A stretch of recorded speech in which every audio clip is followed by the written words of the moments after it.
Hello, and welcome to the Modern Industrialist Podcast, your guide to navigating the digital revolution, reshaping the industrial sector. Here, we explore the innovations and strategies at the forefront of Industry 4.0, equipping you with the insights you need to thrive in this rapidly evolving environment. I'm Jason Hehman, Vertical Lead for Industry 4.0 at TXI. So, this is a special episode of the Modern Industrialist as we're recording while simultaneously broadcasting live on LinkedIn. Joining me today, I have two of my friends who are also my frequent collaborators here at TXI. First, let me welcome Ed LaFoy. Ed, you have been a frequent guest on the Modern Industrialist. Welcome back. Thank you very much. My name's Ed LaFoy. I'm one of the lead engineers at TXI and, specializing in the spatial computing XR effort that we've been pushing forward. Yes. On the previous episodes, you have been here to talk specifically about mobile and AR and VR and spatial computing. So you are our regular expert. The bat phone goes off when we need you to come and talk about this topic. So our other guest today is Patrick DeMichael. Patrick, this is your first time on the Modern Industrialist Podcast, so I'm not sure if you know what to expect. Yeah. Long-time listener, first-time caller, so I'm excited to be here. I am, by day, TXI's strategy practice lead. So oftentimes that means helping clients figure out what in the world to do with emerging technology or how to approach big, thorny problems with some mix of established and newer sort of techniques, tools, whatnots. So real excited to be here to talk about some new stuff and some pretty established stuff and how people might think about both. That's great. So I thought I would get us started just by thinking about the evolution that AR and VR has been on over the past little bit. Believe it or not, the first version of the Microsoft HoloLens was actually released in 2015, which just feels like ages ago. And then Pokemon Go followed that in 2016. And obviously they're back in the news again this week because of the sale of that division, of that organization. And several AR games followed the success of Pokemon Go. And then in 2016, Facebook comes out with the Oculus. And in the midst of the pandemic, they decide, we're not going to be called Facebook anymore. We're Meta, right? And they go all in on the metaverse, and they put tens of millions of dollars behind that initiative for them as an organization, thinking about Facebook at work and what all that was going to be.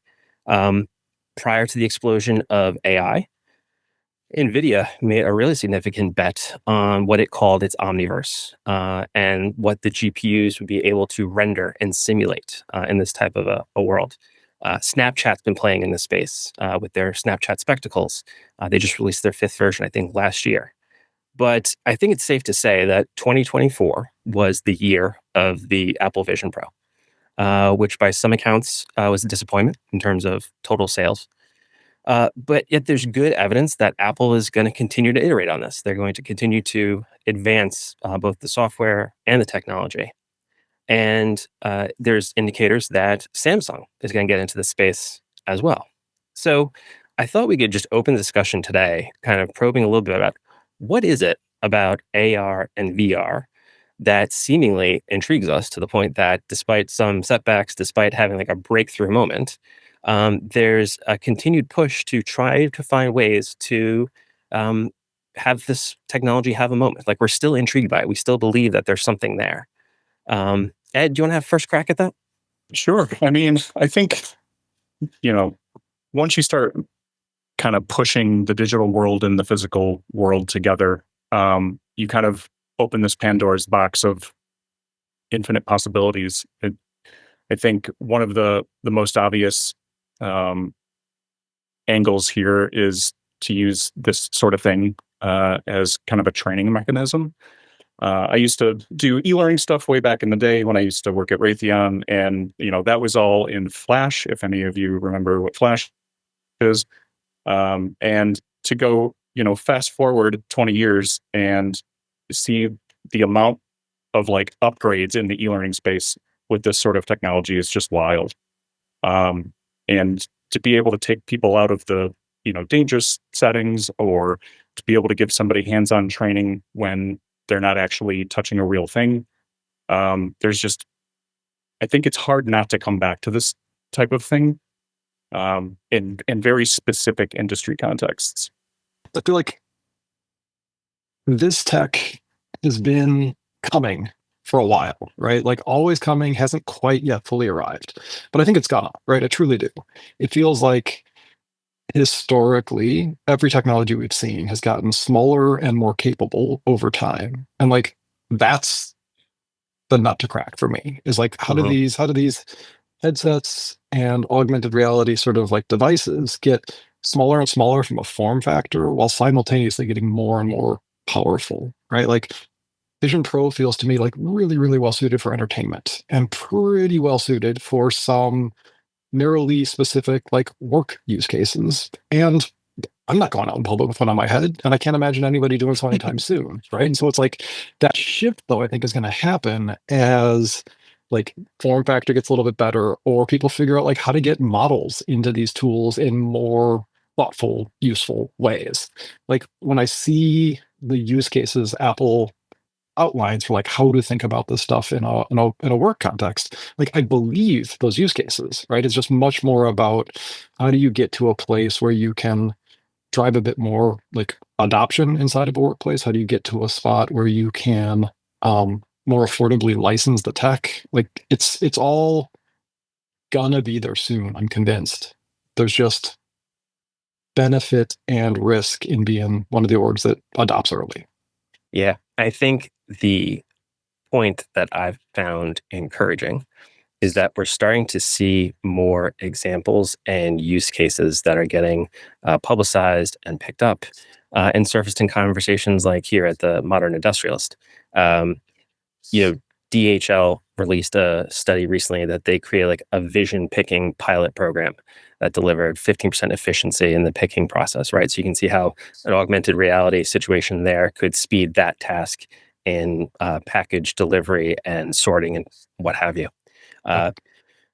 PwC did a study across multiple institutions that had implemented the technology and were quoting, facts of how it's utilized in maintenance and decreasing downtime by tens of percentages in terms of how that got utilized.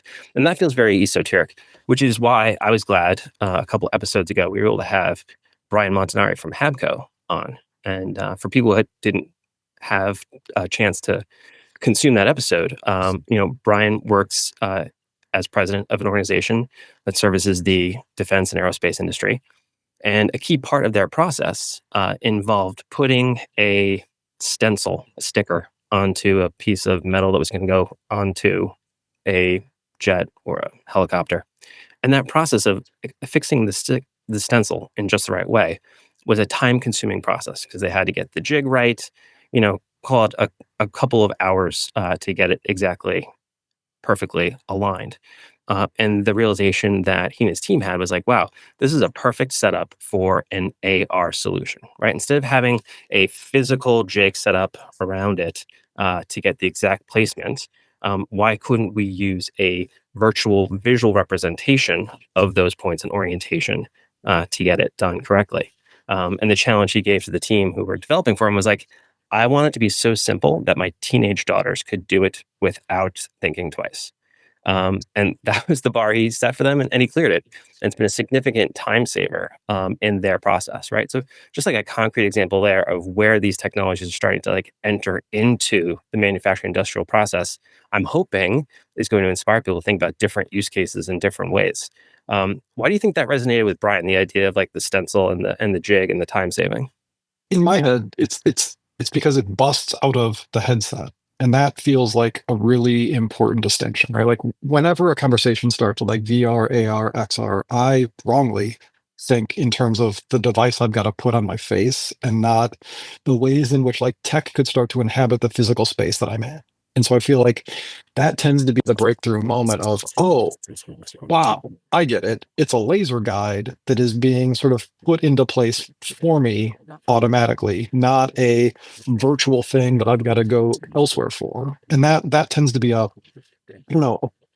tangibly different sort of experience, and one that feels less like sci-fi and more like the space around me just got a little bit smarter. I feel like whenever you mention VR, it always, in my head at least, comes back to video games and things like that. And it's hard to kind of like, break that habit and think of ways that you can actually like interact with the real world around you rather than being transported to another one. So I think one of the topics that we wanted to try and touch on today in terms of like real world application is the opportunities around training and development. So Patrick, let me start with you.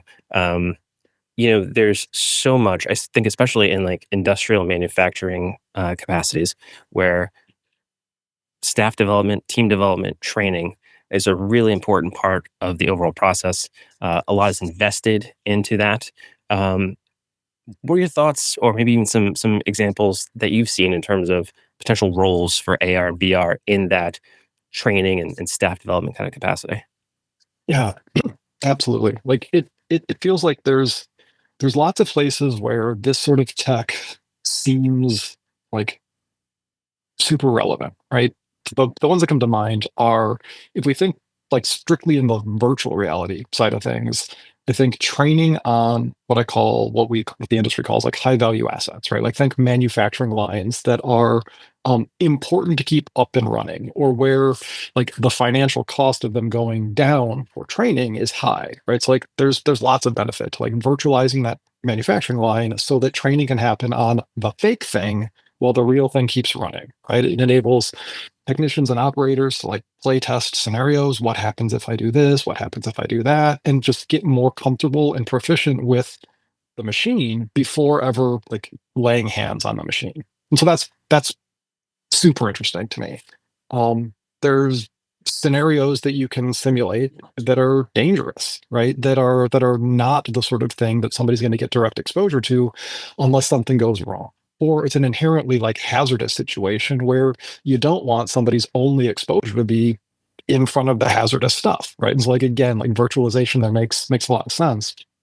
And then finally, like figuring out ways to build foundational skills. And that could be VR, that could be AR, but it's like if this is an activity you're going to do all the time, right? Whether that's the laser jig that you're talking about from HABCO, or some other just like foundational skill that's going to be core to the job at hand, like there's lots of benefit to letting somebody take reps in a fake environment, letting somebody calibrate their hands-on execution in an augmented environment. Like all of that feels like you're helping to create muscle memory in ways that are faster and better than bumpy trial and error. And so like those feel like the big spots that I'd point at for organizations thinking about if or where to get started. Yeah, I love that idea of giving greater opportunities for getting reps, right? And I think to your point earlier, Patrick, about how the technology potentially gets smaller and more capable, we can more readily replicate what those reps and what those movements and what those motions look like to make it truly valuable. I think the Apple Vision Pro was a significant step forward in that, because like when you crouch down, the experience changes when you crouch, right? You're using pinching gestures, which more directly simulate a reach or a movement vertically or horizontally with your arm. That's going to be more appropriate in terms of the experience, as opposed to maybe some of the earlier versions or explorations of what that interaction pattern looked like. Ed, I mean, with your exploration around the Apple Vision Pro, I think you've seen hands-on how people interact differently or respond differently to that pinching motion, and the way that direct use of hands feels like a breakthrough in terms of AR and VR, right? Yeah, they did a pretty good job. But like, anybody with an iPhone, because I've put this headset on like, damn near 100 people now at this point. And so like I've watched them kind of like start out with no knowledge of how to use it, and then that learning curve as they get more and more comfortable with it. And they really nailed it in terms of like anybody with an iPhone, it does not take them very long to understand how to actually navigate, spatially with, as soon as you can see it kind of click, no pun intended, that it's like a mouse that they're clicking, while they're tapping their fingers. And so, yeah, I think they got the interactions. They nailed that part. It's much better than, like, for example, my PlayStation VR.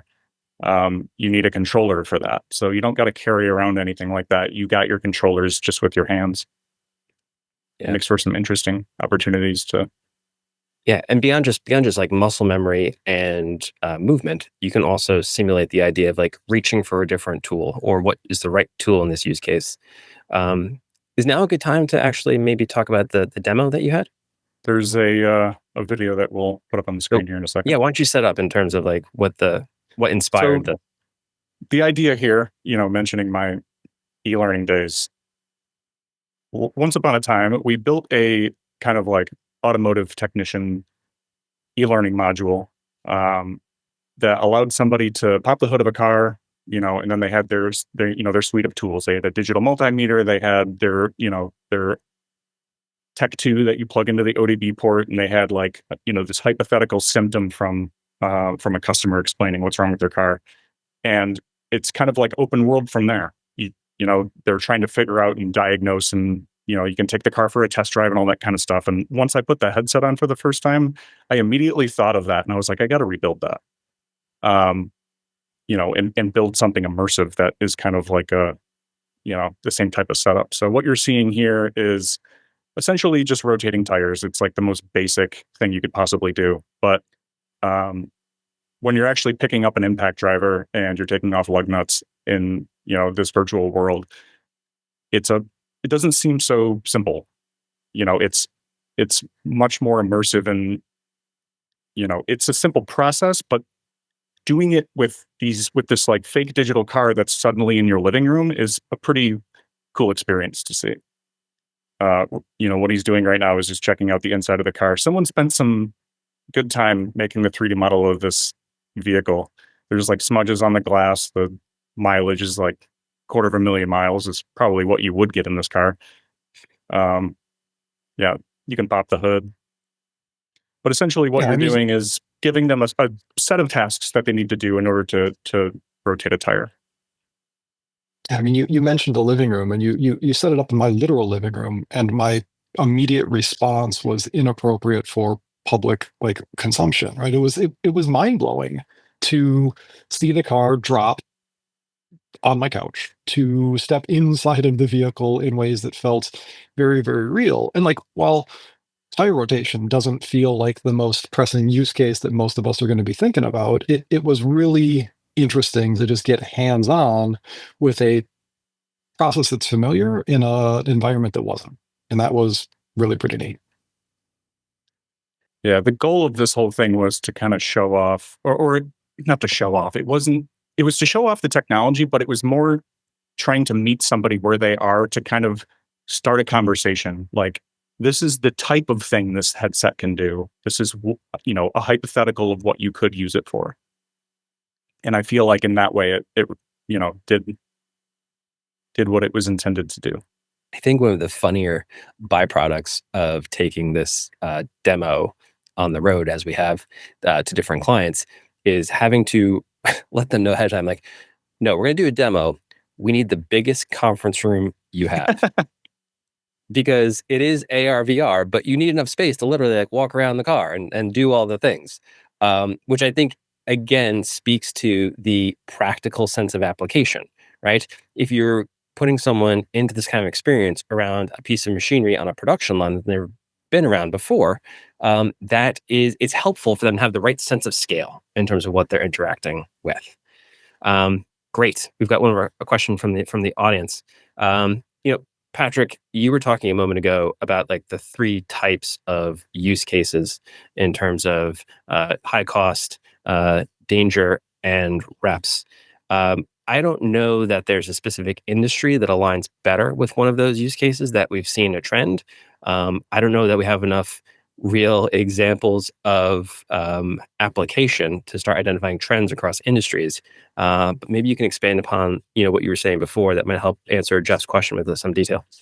So I feel like one of the places that feels most fertile, and that we've seen a pretty eclectic array of AR, and more so AR than VR tech, is around just quality assurance when it comes to manufacturing, right? When you need to have a really accurate view of how well does the object just created match to the specification, right? And in some ways, if you're running a pretty low mix of materials or of products, the people that are doing QA understand these products really, really well. And there's probably not a whole lot of benefit to advanced tech stuff. But if you've got a high mix and you're creating all sorts of bespoke short runs of very, very different types of products, having a point in time comparison that can either be done with technology or human aided with, like, sort of, here is the life-size digital file overlaid with what I'm looking at so that I've got some really simple way of comparing, feels like has been like a use case with like real clear ROI, because you're either or both improving quality in a very literal way, and then eventually like output, right? You were just putting out more high quality product than you would have otherwise, and that feels like a really, really clear one. I think when Ed and I, for a project a couple months ago, did like a survey of the products on the market and where they're being used, and a lot of the VR stuff tended to be aimed at clean room operations, right? Where like you've got to go in there more or less stripped of everything you might otherwise bring with you from a object standpoint, from a technology standpoint. You've got like protective gear on. And so like simulating that kind of an environment makes a lot of sense, because once you get in there, A, it's a precious commodity, the time in those spaces, and B, you can't bring much with you in terms of tutorials. So you've got to have the operation down pretty well cold even before you walk in, right? And so that clean room setup spans industries. So it doesn't quite answer Jeff's question, but I think it's at least the kinds of scenarios that we've seen people being out in front investing in these ways. I love that. I think kind of taking that in a slightly different direction. Ed, we were having an interesting conversation with some of the manufacturing space, and they got very excited about AR and VR from a maintenance and even like a design aspect in terms of thinking about their products. You saw how lit up they got. Like, what do you think was the unlock for them? What do you think was driving their interest in this as they were thinking about maintenance and design of the products that they manufacture? There was a couple things that stood out to me. I think the main one, there's kind of like two pieces to it. The first one was like just the ability to collaborate with the design team and them being able to share their designs in a way that's like, hey, now this thing's actually in front of you. It's sitting on the desk. You can actually walk around it rather than it being, seen through a flat monitor.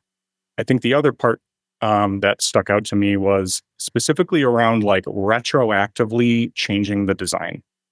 So in this hypothetical scenario that they shared with me, there was a very heavy saw blade. When it's lifted and it's at its 45-degree angle, it stays put. And this is while it's on or off. If it's put at 44 degrees or lower, it will very, very slowly lower itself. And eventually that can be, a pinch point or worse. And so they needed to add a clutch to this thing so that once it was up into a specific, position, it stayed there. And so they were trying to evaluate, like, what are the clutches that are out on the market? What do they look like? And how can we actually add this? And they went through this like really painful series of iterating, trying to find something that would work. They would find one that like looked like it would work, but then they would have to change the design to move a bolt hole that was actually part of their equipment. And that new position wouldn't work. It would affect something else. And so they, kept having to buy clutches, see how they would fit in real life, try to change the designs, figure out that one wouldn't work, rinse and repeat. And it took them a year to figure this out. And so like that sort of thing seems ripe for this type of technology to help with. I think that's one of the main reasons they got so pumped. That, and they were able to see their products in virtual. They sent their CAD files to us and we were able to show them their product in the Vision Pro. And I think everybody will get excited about that. Yeah, I think, from an exploratory standpoint, like all in that same vein, something that we were talking about was the idea of the opportunity for interplay between the designers and the future maintenance team when thinking about a new product, right? If you can get an actual 3D model that someone can interact with in a AR VR experience, where they can, like we saw Danny doing with the car, actually have to think about, okay, I have to crouch down. I'm gonna have to reach around here in order to get the right angle to get to this screw to do this type of maintenance. It surfaces insights about what the future maintenance complexity are going to be earlier in that process before you've even started to build like an actual prototype, that can make that iterative design process much more fluid, much more impactful, and ultimately, improve not just the finished product, but decrease the complexity and the challenge of future maintenance. Yeah, for sure. I think that's one of the things that we ran into as well. Go ahead, Patrick. Yeah, I heard an extreme version of that at a conference earlier this week where they're talking about like a space mission, right? So I'm assuming this was a SpaceX or whatever Elon's space company's called. And either way, like SpaceX. talking about the fact that like they needed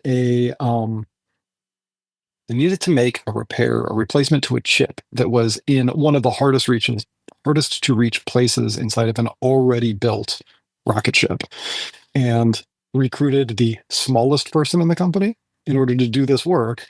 But it turns out that the smallest person in the company didn't know anything about any of the stuff. Their primary qualification was could fit into the space required to make the chip swap.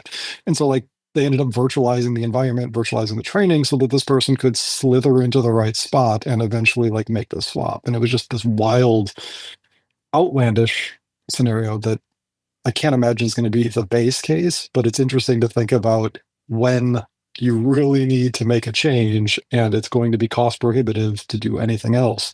You've got some options now. It just makes me think, if they had had this AR VR technology back in the 90s, it would have completely changed the plot of the movie Armageddon. Maybe they could have turned astronauts into miners as opposed to miners into astronauts. Just There you go. Yep. throwing that out there. See, big real world implications. I love it. Come on, you knew I was going to pull an obscure 90s movie reference at some point in this recording. Did you want to go further on the maintenance thing, Ed, or was there another thought? I think, we've run into, we've learned through this process and talking to different folks that it's not uncommon to create like custom tools retroactively because there was a part of the design process that didn't factor in like, oh, there's actually like a wrench that needs to get in here. There needs to be clearance in order to take this bolt off or to, undo this screw. And so like modifying tools in order to do maintenance work is something that I think this type of tech can help solve. Because it's not only like when, you're going to do something on site, you have to bring those tools with you when you make these custom things to work on the equipment. So, yes. So another great question. I'm going to ask if we can hold on this one, because I think this is a point that we want to try and get to as we wrap up the conversation, as we think about the technology and the form factor. So, Jeff, great question. I'm going to make you stick around until later on in the podcast in order to get your answer on whether the Apple Vision Pro is ready for prime time or not yet. So bear with us. Because the thing I do want to get to next is we've talked about the design aspect, we've talked about maintenance.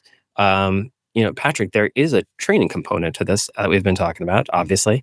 And I think sometimes the underappreciated aspect of moving a new technology into the training process is making sure that you have like the base level foundation of a training program, of a employee knowledge management system kind of sorted out. So I would just say, like, thinking about from a content standpoint and from a knowledge management standpoint, like what should organizations have in mind about that base level, about that foundation before they start thinking about layering AR and VR on top of that? Yeah, that's a great question. Like we Ed and I have had a couple of great conversations with current and prospective clients around like, oh, this is great. How do we start building for the headset? And the answer is, well, let's first play the sad trombone music and talk about like, do you have like strong standard operating procedures already built out? Do you have a strong body of content and support materials? Do you have interactive training? Because like in a lot of ways, we see any sort of immersive training as built upon that core corpus, if you will, of data, of knowledge, right? And so like, if you've got the standard operating procedure as a PDF, let's get it into interactive training. My mind has been blown over the last 6 months or so looking at tools that are out there on the market where you can literally drop a PDF of that SOP and have it turned into an interactive PowerPoint, have it turned into a quiz, have it turned into a video where you get to pick the language that the virtual avatar explains it to you with, right? Like, and this stuff is not flawless, right? It requires human beings to check it. However, from PDF to interactive video in 7 minutes, and now I'm fact checking the avatar's phrasing is a heck of a lot better than like 6 months of content migration effort to get to these things. But like all of that's a long way to say, like, and you can then take that sort of content and figure out, okay, which of these use cases do we now want to virtualize? Which of these bits do we have like strong enough assets to drive forward? And which don't make as much sense for virtual, right? Like if you've got a knowledge management system, you've probably got identified in your org, like who are the experts that we are leaning on as human beings more often than not to like share knowledge? Like, great, let's virtualize that expertise in all sorts of ways. Some of it might be in a headset, some of it might be in feedback on somebody's 87th attempt via the headset, right? And like all of that can become a little bit more bite-sized and on demand in ways that make a lot of sense. But yeah, like if you don't have video or defined SOPs for a lot of the stuff, if you don't have CAD files for, or whatever the more modern version of a CAD file is for a lot of this stuff, like you can't skip too many of those base level steps. Otherwise, you're just going to have a real expensive headset application with really limited utility, and that doesn't feel useful. You can think of the Vision Pro kind of the same way that you would think about a mobile app. Like you wouldn't build a mobile app as like a standalone thing. It would sit on top of some platform. And the same thing applies to the Vision Pro. So in order for it to be pulling course content and showing some of, these immersive training courses, it needs to be placed on top of something that can actually help drive that. Everyone gets excited about the big shiny thing, and there's a lot of, steps in between most often where they are and where they want to be. And so we've been doing a lot of that work. Yeah, it's very much thinking about AR and VR as a channel for the delivery of this training information as much as anything else. I think in some of like our broader conversations just about trends and things that are happening in the industrial manufacturing space, we talk a lot about the changing workforce, the fact that increasingly some of the most well-versed, experienced folks on a line are getting close to considering retirement, and the process for capturing and transferring that knowledge to the next generation of workers who are walking in the door. That generation of workers have had an iPad in their hands since the 7th grade, if not earlier, right? And handing them like a big 3-ring binder of training materials is not going to have the same efficacy as it might have had previously. So I do think the AVP fits into, or any AVP or any AR VR approach fits into this concept of thinking about new and different training mentalities, modules. I was walking a factory in Tennessee back in the fall, and a big part of their training platform is actually having new folks work with Legos, right? And in the first version, they have to use Legos to make a very simplified version of the thing that they're going to be ultimately building, right? And as they move through the course, the Lego model gets more and more complex.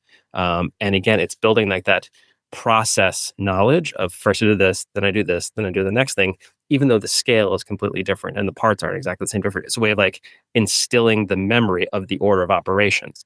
I think the AR and VR solution is just a different execution of that same learning modality of instilling using repetition to instill an order of operations, right?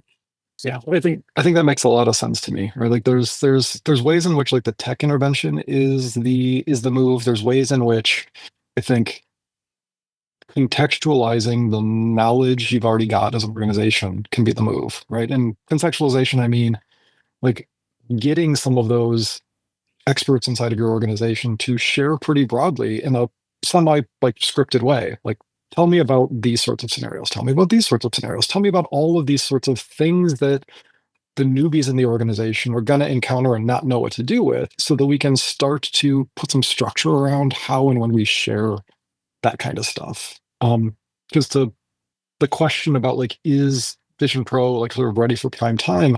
Like, it kind of, right? Like it's got a tremendous amount of um fidelity and a tremendous amount of like ability to immerse you in the simulation. It's got a really nice ability to overlay the physical and digital world in ways that you can like literally dial up the opacity of the world around you or dial down the opacity of the overlay. And all of that is tremendous as a training resource. Um, we've had manufacturing clients say immediately, nope, to the question of like, are we going to put this on the factory floor? It's like, no, because there's a safety hazard around like blocking out peripheral vision, and because the battery life is weak, and because the unit is expensive and it's built for one user and one user only, right? So like the notion of like Ed's got a Vision Pro and Jason's got a Vision Pro, and if you want to swap, well, we might need to swap out lenses, and we might need to, at the very least, like flip the thing into guest mode. Like it's all cumbersome right now. That said, I think it's still worth it for some organizations that are dialing in really narrowly on, we've got some high value places where these sorts of trainings are going to be worth navigating that ickiness. But like my hope for Vision Pro 2.0 is lighter, better battery life, and the ability to support multi-user, right? Because like it's the multi-user that really does, for me at least, fundamentally change the cost benefit, right? Like you can't drop $4,000 a unit at scale and expect to see a reasonable return on investment unless you're tackling some stuff that is hugely valuable to your organization. It's at least my take, right? I tend to be a little bit more pessimistic about these things than others. Yeah, for sure. I think thinner, faster, lighter. That's usually Apple's bread and butter, and that's exactly what they need to do with the Vision Pro. So, I mean, I agree with all of the points you just made. I think the only thing I'll add is that, this is the first version of this thing, and we'll see where it goes. If we can get the Vision Pro, like the horsepower from the Vision Pro, into something closer to like the Google Glass, then different conversation. Yeah, and like I think my like, oh, it's got to get smaller is driven largely by portability in a Industry 4.0 context, right? If you take this and think about it in other industries, like I think it's readier for prime time. Like I saw Mark's comment in the chat about visualizations, and like, yeah, we built a proof of concept that was around like enabling people to literally step inside of a data visualization and see the data in a 3D way that you could sort of like understand connections in ways that are really, really hard to do on a flat screen. And that's got fascinating applications and implications. And you can do that sort of thing in a room at the office as opposed to on a shop floor. And that feels like a meaningful difference. So we talked about the fundamentals, the foundations from like a learning and development standpoint. But Ed, I want to have you talk a little bit about the foundations and fundamentals from a data standpoint, right? To do some of this work in a meaningful way in AR and VR, you need some pretty robust digital files, CAD files. When we were showing the last demo, you made a point of pointing out like the richness of the model that you were starting with the car and like the smudges on the glass. But as we've talked with manufacturers who wanted to explore this path and see where it could take them, a critical question early on is around their own access to files. Can you talk a little bit about that? And I think this also maybe tees up one of the other visuals we wanted to share today. Yeah, for sure. I mean, depending on, if you're trying to build training for a piece of equipment that you bought, you're going to need to ask the manufacturer of that equipment for CAD files or 3D assets of some kind if you want to build any type of training. I think where it gets a little bit easier is, if you're somebody that's designing and manufacturing your own equipment that you're selling, which we've come across as well. Once you have, because in order to build the thing, you need the design files to actually, design the product. And so you'll get every single, screw and nut from something like that. So as we've been doing this kind of work, there's the quality of assets that we get when they're having to ask another company for them versus the quality of assets that we get from the company that makes their own stuff. It's night and day difference. In general, as long as you have something of I would say medium quality detail, you should be able to do most of the training that you would want to build. I think when it gets into the how to take something apart, that's when you need the super, super high quality ones, which we've been able to get as well.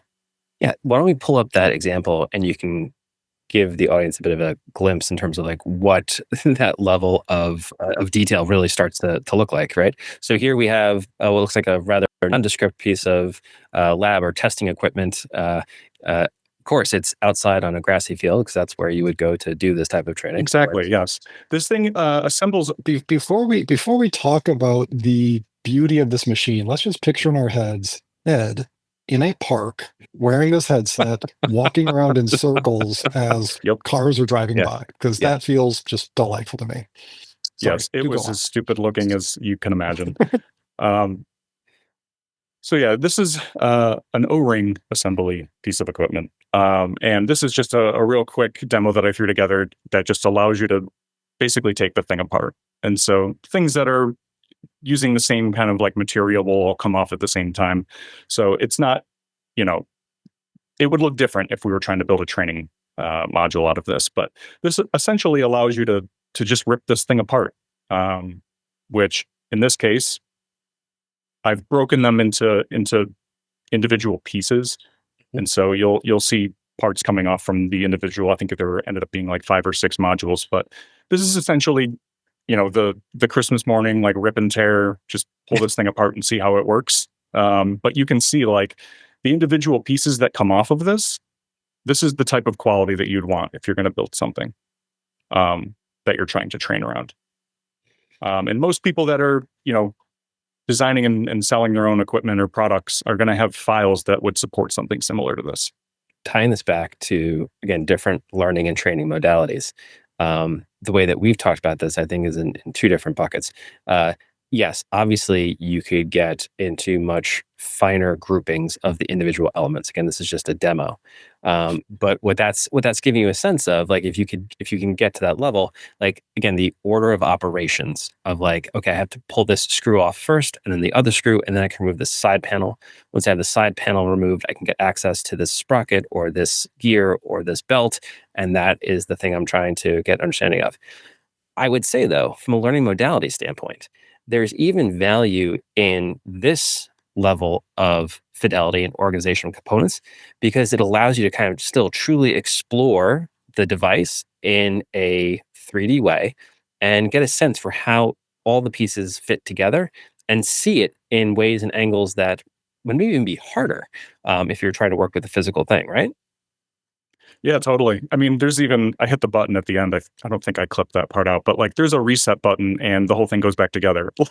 You could do this faster and in higher quality than, trying to take this thing apart in real life. And if you're trying to train somebody like a remote workforce of, then you're saving money on having to fly them in and, having this one piece of equipment that kind of acts as the training dummy that everybody gets to take apart type of a thing. So, this is the type of asset quality that we hope for, and then we make do with what we get.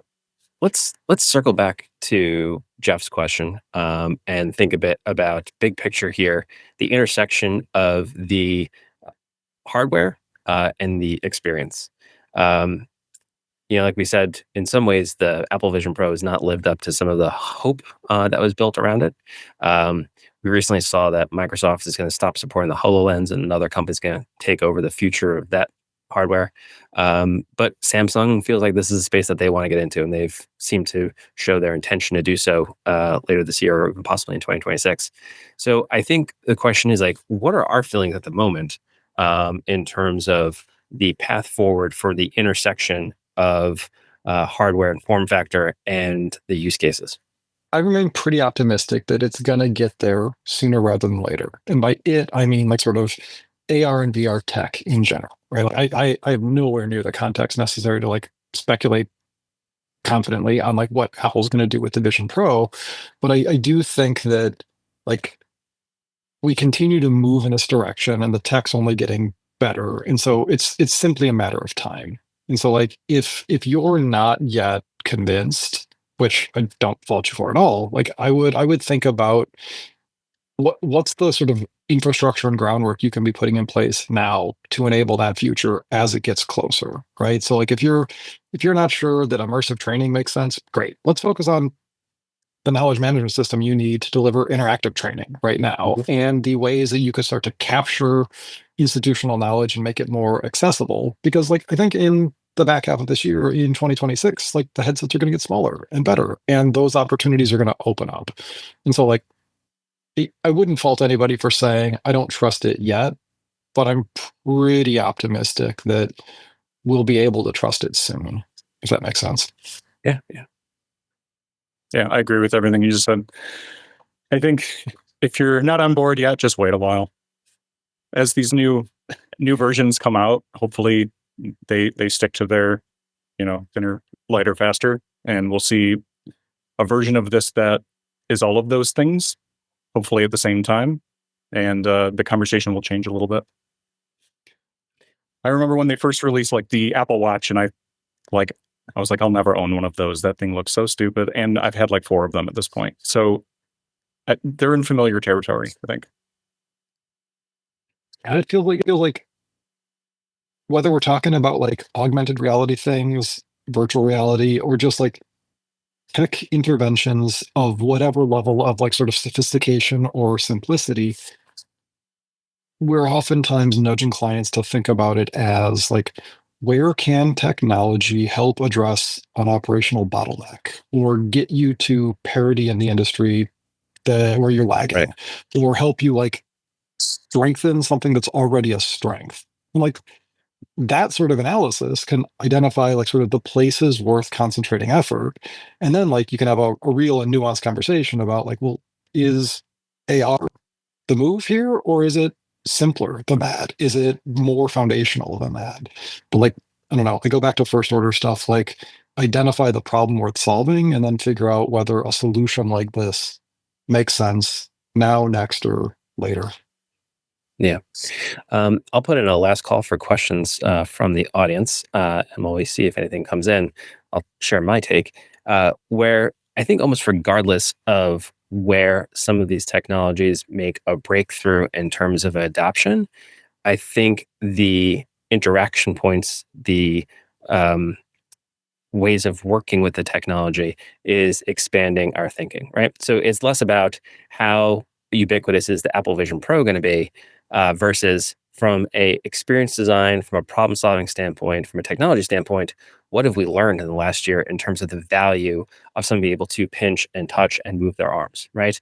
And I think that exploration of like what's working versus what's not working is as important in terms of defining the path that some of these solutions ultimately take. And regardless of the uptake of the hardware, the learning and the mindset shift towards what can be done, I think, is really valuable. I was talking to somebody about their warehouse situation, highly complex method of storing a variety of materials. Some need maintenance at a regular interval while they're being stored. And he's like, man, it'd be great if I could like have somebody walk into the warehouse wearing HoloLens or Apple Vision Pro, And it's just displayed for them in terms of like the status of like, what's that crate up there? When does that need to be maintained? Who does that belong to and where is it going? I was like, yeah, that's super interesting. We could also do that with your iPhone, right? The idea of like the technology, the hardware is inspiring like some really interesting ideas about how to create new user experience that solve problems. And I think we need to simultaneously remind ourselves like, cool, can we achieve that in a form factor that is already further along, has been tested, is familiar, and in the pockets of half your workforce already? And if you'd like, I think Ed could probably 3D print you a mount of some sort so that your iPhone is on your head in a very literal way. Which there you go. He's got one at the ready. That holds the Vision Pro battery, but same thing. Gotcha. Yeah, I mean it's a really good point, right? Is like, what's the aspiration? Great. Now what's the tech intervention that helps make it happen? All right. Definitely. I think that was the perfect note, Patrick. I think we're ended on that one. I want to thank everybody for joining us today. If you enjoyed this live episode of the Modern Industrialist Podcast and are interested in more, you can follow me here on LinkedIn. You can follow TXI on LinkedIn, or you can find our back catalog of episodes at txidigital.com under the Insights tab in our navigation. Here at the Modern Industrialist, our ambition is to bring fresh perspectives on the important topics and trends shaping industrial innovation. I hope to see you next time on the Modern Industrialist.